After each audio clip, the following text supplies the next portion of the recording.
Good question. I don't really know. Like I said, post game interview. After that video, like I was like, "There's no way I'm playing this game." It was so many emotions, and I just went out there and just played basketball. When you checked out, or there was a timeout, I guess, before you checked out, you had 45 points, come to the bench, some of the fans in the arena are chanting Luka, and your Laker teammates are jumping up and down and chanting it too.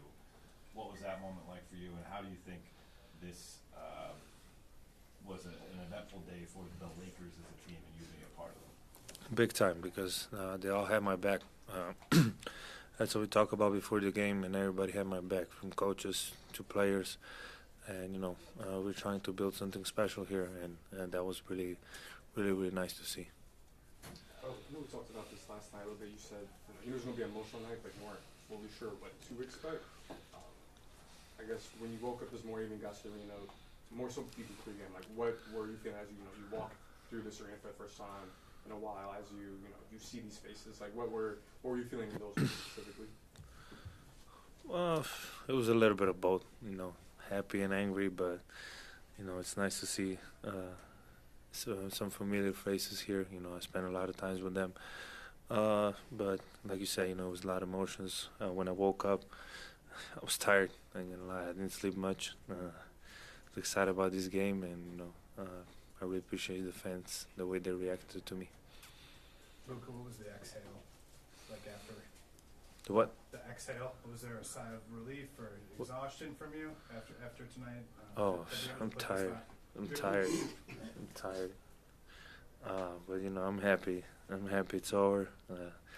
Now I can get some sleep finally.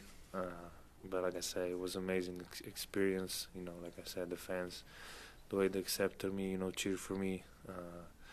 It was just unbelievable.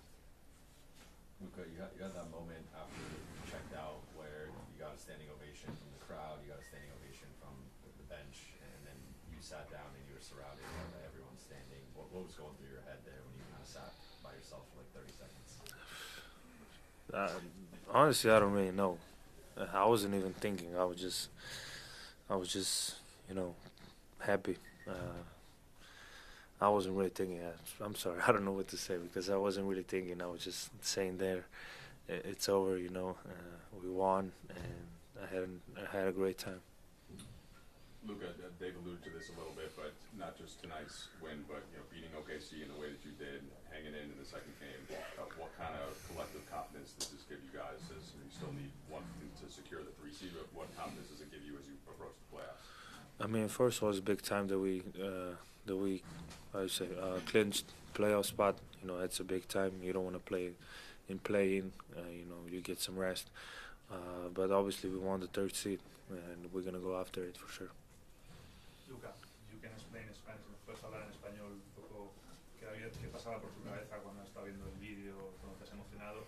Y bueno, un poco si este partido, quizás ya que haya pasado, es un poco una liberación para ti, para ya centrarte en el grande. Sí, bueno, ha pasado muchas cosas por mi cabeza. Creo que muchas emociones. He vivido momentos increíbles aquí.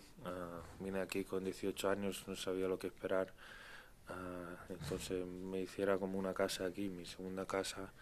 Y bueno, han sido muchas emociones. Y bueno, era un partido que siempre lo veía adelante y por fin se ha acabado. Y ahora hay que seguir adelante.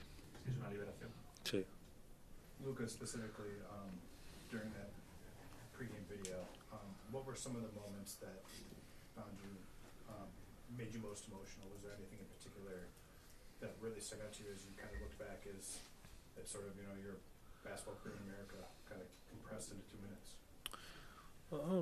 I mean, all of it for sure, but I'll probably say that the shot in the finals of the conference finals, we were always the underdog in every series.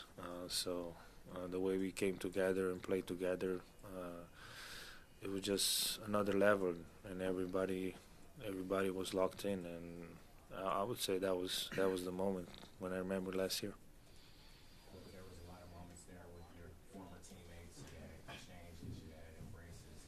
What was that like for you personally, just given everything you just mentioned? You've been through with them, and then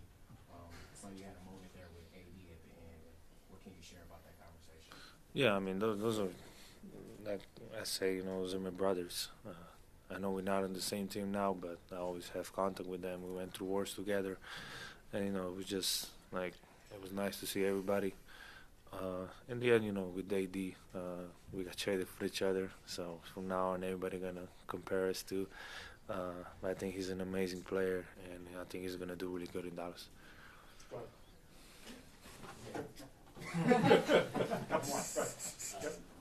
Luka, you spoke back in February about how it would take time for closure. You said after this game on the broadcast, it's time to move on. Do you feel like you have closure? It's a hard question. I mean, for sure it's a little bit more, talking about closure sometimes hard because, like I say, I spend a lot of time here, great moments. But it's, like I say, it's getting more and more, and I got to focus on different things now. Last one right there. Next. Yep, stripes through. Okay. Luka, ¿qué tal? That, Buenas noches. ¿Cómo se describe una jornada como esta y qué mensaje le mandarías a los aficionados de los Mavs que te extrañan demasiado y que no superan el intercambio? Gracias. bueno, lo primero, les echo de menos yo también muchísimo. Como he dicho, he pasado mucho tiempo con ellos, me han aceptado de una manera increíble. Y bueno, lo que he vivido hoy, no hay mucha gente que pueda decir que ha vivido eso. Y estoy muy agradecido por poder estar aquí 6 años. Thanks, Luka. Thank you.